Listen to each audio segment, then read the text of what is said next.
The View co-host warns castmates not to demonize IC and military personnel over LA riots. The View co-host Alyssa Farah Griffin warned her co-hosts on Wednesday against demonizing Immigration and Customs Enforcement, IC, in their discussion about the LA riots. "I think Trump is not doing this just for optics," co-host Sunny Hostin said. "I think that this is a test case so that he can dismantle some of our institutions. I think it's a power grab. I think he is trying to use the might of the military to suppress people's rights. I think that is very clear. When you use the military against your own citizens, that is a sign of fascism. That is just the truth." The co-host continued to criticize the president for his decision to send in troops to aid law enforcement.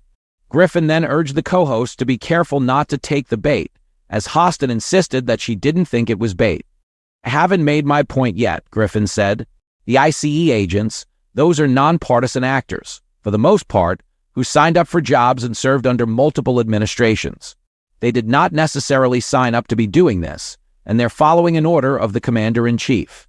Co-host Whoopi Goldberg and Hostin said they weren't demonizing them. "We're saying this is the result of ICE's actions," Hostin insisted.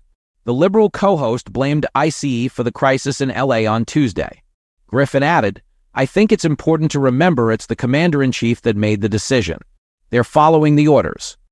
Goldberg then made a seeming comparison to Germany in the 1930s, saying, "Where have you heard that before? I'm just following orders from the commander-in-chief." Goldberg agreed with co-host Sarah Haynes, who said she didn't blame the National Guard or the Marines, but said they needed to be careful. "I think it's important we remember statistically the National Guard, the Marines, and even these ICE agents. Half of them probably have your political views. Half of them are probably pretty uncomfortable with these orders. They have families at home. They have bills to pay, and they're questioning, should I walk away from this?" Griffin pushed back. Goldberg agreed and then went on to say construction companies and more would have a harder time getting people to work without immigrants. Hostin insisted on Monday that being undocumented was not illegal during a conversation about the riots in LA.